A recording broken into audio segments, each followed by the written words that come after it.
बोलिए.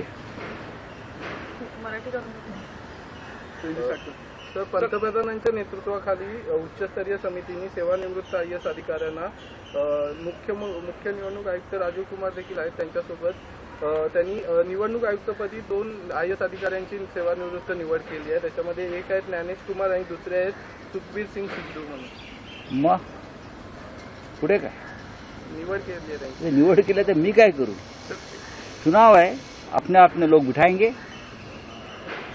निवडणुका आहेत. निवडणुका पूर्णपणे ताब्यात घेण्याचा हा प्रयत्न आहे. जिंकण्याची खात्री नसल्यामुळे निवडणूक यंत्रणा ताब्यात घ्यायची असेल तर सगळ्यात आधी निवडणूक आयोग ताब्यात घ्यावा लागेल आणि निवडणूक आयोगावर आपले होयबा नेमावे लागतील. त्यानुसार जर हा निर्णय झाला असेल तर त्यात आश्चर्य वाटण्यासारखं काय आहे? घटनात्मक पद्धतीने ही निवड झालेली नाही. घटनात्मक पद्धतीने निवडणूक आयोग काम करत नाही. हे अलीकडच्या त्याने घेतलेल्या निर्णयामुळे स्पष्ट झालेलं आहे. आता जे 2 निवृत्त सनदी अधिकारी निवडणूक आयोगावर आचारसंहिता लागण्याच्या काही तास आधी मोदी सरकारने नेमलेले आहेत, त्यांच्याकडून या देशाच्या जनतेला आणि लोकशाहीला कोणतीही विशेष अपेक्षा नाही. बोलिए सर. अरुण गोयल ने जिस तरह से रेजिग्नेशन दिया इलेक्शन कमीशन और उसके बाद 2 अधिकारियों को बात ऐसी है कि चुनाव यंत्रणा पूरे अपने कब्जे में लेने का ये प्रयास है. 10 साल से हो रहा है. चुनाव आयोग की उसका स्वतंत्रता के ऊपर हमेशा मोदी सरकार के रहते हुए सवाल उठाए गए.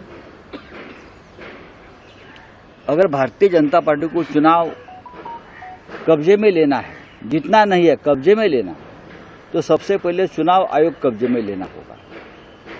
और चुनाव आयोग में यस बॉस यस सर वाले जो उनके लोग हैं उनको अपॉइंटमेंट करना होगा.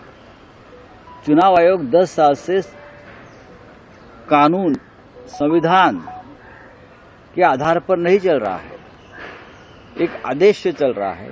बीजेपी लॉबी चला रही है. 2 निवृत्त अधिकारी को आप चुनाव आयुक्त के तौर पर अपॉइंट किया है. उनसे कोई हम उम्मीद नहीं रखते, न हमारा लोकतंत्र न हमारा देश.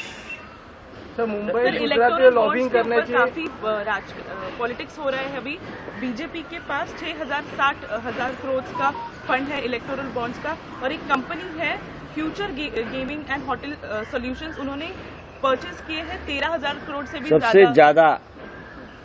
सबसे ज्यादा इलेक्टोरल बॉन्ड्स ये जो गेमिंग और गैम्बलिंग कंपनी ने परचेज किए हैं. और ये बॉन्ड्स किसको दिए है सबको मालूम है. फिर भी छत्तीसगढ़ में जब चुनाव हो रहा था तो वहां के मुख्यमंत्री भूपेश बघेल के ऊपर इसी मामले में रेड हो गई थी, गेमिंग एप्स के मामले में, मालूम है ना. लेकिन यही gaming apps, gaming company, gambling company 13,000 crore के इलेक्टोरल बॉन्ड्स खरीदते हैं और वो इस देश की सत्ताधारी पार्टी के खाते में वो पैसा जाता है. मेगा इंजीनियरिंग, अब देखिए मेगा इंजीनियरिंग को कितना कॉन्ट्रैक्ट मिला है. बीकेसी में बुलेट ट्रेन का कॉन्ट्रैक्ट हो या और कोई कॉन्ट्रैक्ट, हजारों करोड़ के कॉन्ट्रैक्ट देकर उनसे सैकड़ों करोड़ का इलेक्टोरल बॉन्ड्स खरीदा गया है, लिया गया है. हाँ, पाकिस्तान की कंपनी है उसमें. ये पाकिस्तान की कंपनी यहाँ इलेक्टोरल बॉन्ड खरीदी करती है और बीजेपी के खाते में पैसा जाता है. किस लिए? ऐसी बहुत कंपनियां हैं जिसके ऊपर ईडी सीबीआई ने रेड्स की है, एक्शन ली है और उनका पैसा इलेक्टोरल बॉन्ड्स के माध्यम से राजनीतिक दलों के खाते में जाता है, खास करके जो सत्ताधारी है उनके खाते में जाता है.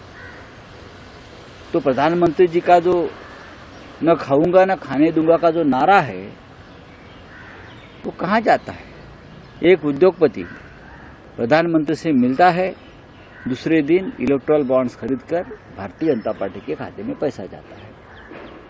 भ्रष्टाचार का सबसे बड़ा स्रोत कोई होगा तो प्रधानमंत्री कार्यालय, पीएम केयर फंड, यही लोगों ने पैसा दिया है, इसलिए तो वो नाम नहीं सामने दे रही है। लाखों करोड़ जमा हुए पीएम केयर, जो प्राइवेट फंड है, और बताया गया कि ये सरकारी फंड है, ये प्रधानमंत्री कार्यालय का फंड है, लेकिन ये पूरी तरह से प्राइवेट ट्रस्ट, प्राइवेट फंड है। उनको भी यही लोगों ने पैसा दिया है। इस देश के इतिहास का ये सबसे बड़ा घोटाला, सबसे बड़ा स्कैम है। और मोदी सरकार को, प्रधानमंत्री मोदी को अगर नैतिकता होगी तो एक दिन भी वो सत्ता पर नहीं रहेंगे। अगर नैतिकता के आधार पर बात करें तो आप सभी कंपनी देखिए, उसमें से लगभग 350 कंपनी ऐसी है जिसके ऊपर केंद्रीय जांच एजेंसी ने रेड्स की है, और जिनके ऊपर रेड्स होनी चाहिए, एक्शन होनी चाहिए, उनके ऊपर रेड्स नहीं हुए, वो लोगों का चंदा भी भारतीय जनता पार्टी के खाते में चला गया है। Sir, Mumbai north east seat के लिए अभी शरद पवार फैक्शन के जो लीडर्स है उन्होंने मीटिंग की थी शरद पवार के साथ कि वो जो सीट है वो एनसीपी को दी जाए। कहीं ना कहीं आप भी वो सीट के ऊपर आए कर रहे थे। कौन सी सीट? Mumbai north east. ये सीट जहां मैं खड़ा हूं, यही सीट है। मुझे मालूम नहीं उस बारे में, लेकिन कल मीटिंग ना, आज मीटिंग है शाम को। आज हम शाम को बैठेंगे, वेणुगोपाल जी आ रहे हैं, शरद पवार साहब भी आएंगे, और मुझे लगता है लगभग सभी मामले सॉल्व हो गए हैं, सुलझा गए हैं। मुंबई की जो सीटें हैं उसके बारे में कोई डिस्प्यूट नहीं है। महाराष्ट्र की 1-2 सीटें होगी, उसके बारे में शायद चर्चा हो सकती है, लेकिन सीट शेयरिंग लगभग पूरा हो गया है। प्रकाश आंबेडकर बोल रहे हैं मुझे मीटिंग के लिए बुलाया नहीं गया, आज की काम कर रही है। प्रकाश आंबेडकर जी की मीटिंग को, प्रकाश आंबेडकर जी हमारे महाविकास आघाड़ी के सदस्य हैं। पहले वाले मीटिंग में प्रकाश जी आए थे। आज जो हम बैठे हैं वो कांग्रेस एनसीपी में थोड़ी बहुत जो बातें चल रही है उसके ऊपर चर्चा होगी। हमने वंचित बहुजन आघाड़ी को एक प्रस्ताव दिया है 4 जगह का। अब उनको विचार करना है उसके ऊपर, उनको विचार करके आना है कि ये 4 सीट हमने जो प्रस्ताव दिया है, जो उन्होंने मांगी थी हमसे, जब तक उनका प्रस्ताव के ऊपर उनकी चर्चा पार्टी में नहीं होती तब तक हम क्या चर्चा करेंगे। लेकिन प्रकाश आंबेडकर जी से भी हम अलग से चर्चा करेंगे। बैठकीसाठी प्रकाश आंबेडकर यांना निमंत्रण नाही असं ते म्हणतात, आणि पाडापाडीचं राजकारण होत असेल तर आम्हाला नको असं देखील ते बोलतात। कोणी कोणाला पाडत नाही। हे पाडापाडीचं भूत कोणाच्या मानगुटीवरती का बसतंय मला माहित नाही। महाविकास आघाडीमध्ये कोणीही कोणाला पाडापाडी करणार नाही। आम्हाला भाजपला पाडायचं आहे, आम्हाला हुकुमशाहीला पाडायचं आहे, हे प्रकाश आंबेडकर साहेबांना माहिती आहे।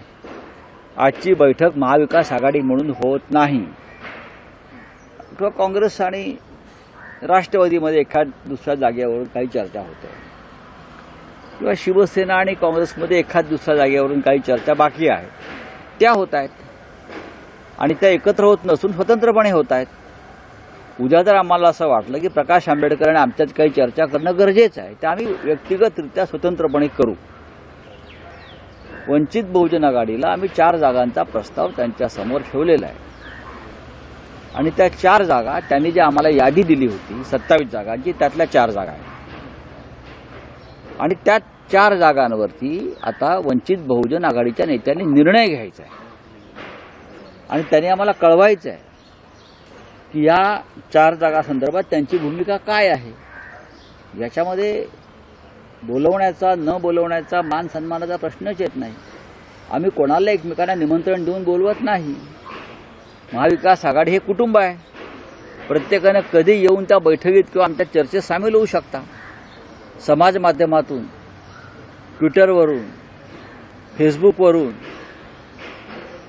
कोणत्याही आघाडीच्या जागा वाटपाची चर्चा कधीच केली जात नाही, आम्ही करत नाही, आपण पाहिलं असेल। आचारसंहिता कोणत्याही क्षणी लागू शकते, आता अवघा तास उरला असेल, अशा वेळी आपली भूमिका ठामपणे का मांडत नाहीये? आता आपण पाहिलं असेल तर बैठकीचा जो सिलसिला चालू, अजिबात बैठकींचा सिलसिला सुरू नाही। काल आम्ही सगळे चांदवडला राहुल गांधी यांच्या मेळाव्यासाठी गेलो. तिथे आमची शरद पवार साहेबांची राहुल गांधींची चर्चा झाली काही विषयांवर. त्या चर्चेसंदर्भात अंमलबजावणीसाठी काही गोष्टी आहेत, त्यासाठी आम्ही आज एकत्र बसतो आहोत. Sir, one nation one election को लेके रिपोर्ट सबमिट की गई है प्रेसिडेंट. हर बार बीजेपी जो है वो परिवारवाद के ऊपर बात करती है, पर महाराष्ट्र में 20 में से 9 सीट जो है वो ऐसी फैमिलीज को दी गई जिनके खुद के सक्सेसर. ये बात सही है ना. आप मुंबई में देखिए, आप महाराष्ट्र में देखिए, कोई किसी का बेटा है, कोई किसी की बेटी है, कोई किसी की भतीजी है. हाँ, पीयूष गोयल के पिताजी बीजेपी के ट्रेजरर थे, बड़े नेता थे. है ना परिवारवाद. और कितने नाम ले लूँ, बहुत नाम है ऐसे. सर, महायुतीतील आमदारांना भाजपकडून धडे घ्यावे लागत आहे. शिंदे आणि अजित पवार गटाला भाषणासाठी भाजपकडून मुद्दे येत आहेत. यात नवीन काय आहे? शिंदे किंवा अजित पवार यांच्या गटाला जे बोलायचं आहे, जे सांगायचं आहे, त्याचं स्क्रिप्ट हे संघ कार्यालयातून येतं किंवा भाजपच्या कार्यालयातून येतं. यात नवीन असं लपून असं काहीच राहिलेलं नाही. ते कुठे स्वतःची भाषा बोलत आहेत. तसं असतं तर त्यांनी शरद पवार यांच्यावरती अत्यंत घाणेरड्या शब्दामध्ये टीका केली नसती. हे भाजपचं धोरण आहे, संघाचं धोरण आहे आणि ते अजित पवार व्यक्त करतायत. Sir, one nation one election को लेकर रिपोर्ट सबमिट की गई है प्रेसिडेंट के पास. किस तरह से देखते हैं क्या रिपोर्ट है, रिपोर्ट सामने आने दो, सभी पार्टी से चर्चा होने दो. अब 2024 में तो नहीं होने जा रहा है ना, वो आगे की बातें आगे सोचेंगे. सर, अमित शाह का बयान आया कि उद्धव ठाकरे अपना स्टैंड क्लियर करें सीएए को लेकर. सबसे पहले अमित शाह अपना स्टैंड क्लियर करे. पुलवामा क्यों हुआ, उसके लिए जिम्मेदार कौन है, उसका राजनीतिक फायदा किसने लिया. सबसे पहले अमित शाह ये स्टैंड क्लियर करे.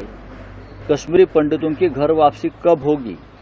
आप विदेशी जो लोग हैं हमारे, उनकी घर वापसी की बात करते हो, लेकिन कश्मीरी पंडित जिनके ऊपर आपने वोट मांगे हैं, 370 का नारा दिया था हटाने का, उनकी घर वापसी क्यों नहीं हो रही है, वो आप पहले जवाब दीजिए. मणिपुर के लोग जो हमारे देश का हिस्सा है, अपना घर बार छोड़कर भाग रहे हैं, अपने यहाँ ही निर्वासित हो रहे हैं, उनको आप कब सहारा दोगे. हाँ, उस बारे में आप अपना स्टँड क्लिअर कीजिए. सर, इलेक्ट्रॉल बॉन्डच्या माध्यमातून सर्वाधिक देणगी देणाऱ्या ज्या कंपन्या आहेत, फ्युचर गेमिंग आणि हॉटेल सर्व्हिसेस, त्यांची ज्यावेळी ईडी चौकशी चालू होती त्याचवेळी त्यांनी या देणग्या दिल्याचं असं देखील म्हटलं जातं. अशा अनेक कंपन्या आहेत ज्यांच्यावरती ईडी कारवाई सुरू होती. ती ईडी कारवाई थांबवण्यासाठी शेकडो कोटी रुपयाचे इलेक्ट्रॉल बॉन्ड्स हे भारतीय जनता पक्षाच्या खात्यामध्ये जमा झाले. सर, शिवसेनेचे 12 आमदार परत उद्धव ठाकरे गटाकडे परत आहेत. असीम सरोदे यांनी यादीच वाचून दाखवली. मात्र यांच्यासाठी दरवाजे उघडे आहेत का? अजिबात नाही. जे गद्दार गेले ते आमच्यासाठी मेले. जे राहिले मावळे त्यांनी संघर्ष करून लढून तुरुंगवास भोगून आमच्यासारख्याने हा पक्ष, उद्धव ठाकरे यांच्या नेतृत्वाखालचा पक्ष जिवंत ठेवला, वाढवला आणि आता आम्ही जिंकण्याच्या मार्गावर आहोत. आणि त्या गद्दारांशिवाय आम्ही हा पक्ष आता उभा केला गेल्या 1.5-2 वर्षामध्ये. त्याच्यामुळे गद्दारांच्या संदर्भात हे दरवाजे उघडे नाही. इंडिया आघाडीच्या बैठकीला आज वेणुगोपाल आणि शरद पवार हे उपस्थित राहणार, त्याचबरोबर उद्धव ठाकरे देखील उपस्थित राहणार आहे का? महत्त्वाचे कोणते मुद्दे असतील? कोणते मुद्दे नाही आहेत. ही एक औपचारिक बैठक आहे आणि यापुढे कोणतीही बैठक होणार नाही. शेवटचा हात फिरवण्याचं काम चालू आहे. यादीवर ती झाली तर आम्ही लवकरच त्या संदर्भात घोषणा करू. सर, 2 रुपए पेट्रोल डीजल का भाव कम किया है अभी केंद्र सरकार ने. किस तरह से देखते हैं क्या है 2 रुपया में क्या होता है. चुनाव है तो जनता के मुंह पर 2 रुपया मार दिया. लाखों करोड़ रुपया पहले जनता के पॉकेट से वसूला है. हाँ, उसका क्या है. जब मनमोहन सिंह की सरकार थी तो सिलेंडर 400 रुपया था, अब 1100 रुपया है. अब 2 रुपया कम कर दिया, उससे क्या होता है. वैसा ही